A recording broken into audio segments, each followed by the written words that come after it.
కారణం మన ధార్మిక నాయకులు, హిందూ ధర్మ పరిరక్షకులు, విశ్వ హిందూ ధర్మ పరిరక్షణ రామసేన అధ్యక్షులైనటువంటి మాన్య శ్రీ కంబాల శ్రీనివాసరావు గారి ప్రోత్సాహంతో ఇక్కడ అత్యద్భుతమైనటువంటి రుద్రాక్ష గణపతిని ప్రతిష్ఠించడం జరిగింది. రుద్రాక్ష అంటే రుద్రుని యొక్క కళ్ళులోంచి ఉద్భవించినటువంటి శ్వేత బిందువులతో మొలిచినటువంటి వృక్షమే రుద్రాక్ష వృక్షం.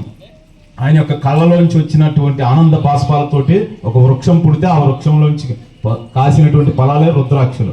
అటువంటి అద్భుతమైనటువంటి ఫలాలతోటి ఈ రుద్రాక్షను గణపతిని ప్రతిష్ఠించుకోవడం చాలా సంతోషకరమైనటువంటి విషయం. ఈ సందర్భంగా శ్రీనివాసరావు గారి నుంచి ఒక్క విషయం నేను చెప్పాలనుకుంటున్నాను.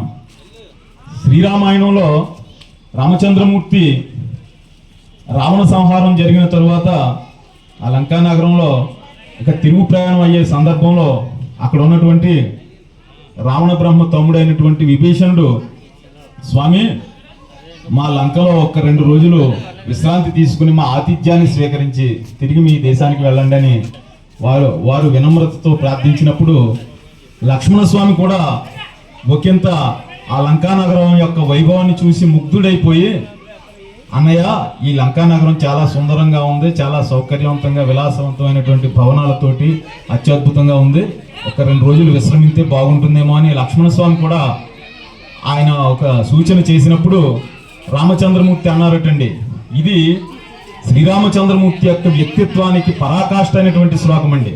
ఆయన ఏమన్నారంటే, అపి స్వర్ణమయీ లంకా నమే లక్ష్మణ రోచతే జననీ జన్మ భూమిచ్చా స్వర్గాదపి గరీయసి అని చెప్పారండి.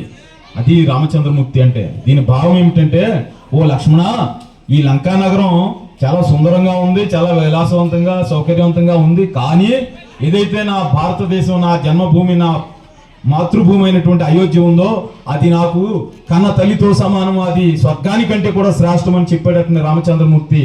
ఆ సంఘటన గుర్తుకొచ్చింది నాకు ఇప్పుడు. శ్రీనివాసరావు గారికి అమెరికాలో ఎంతో సౌకర్యవంతమైనటువంటి జీవితం, అక్కడ వారి యొక్క కుమార్తెలు, అల్లుళ్ళు, బంధువులు అందరూ ఉన్నారు.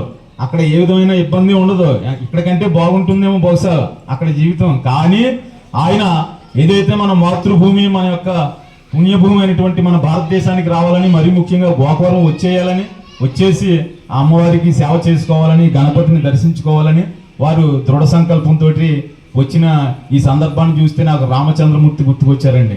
అది కంబాల శ్రీనివాసరావు గారి వ్యక్తిత్వం.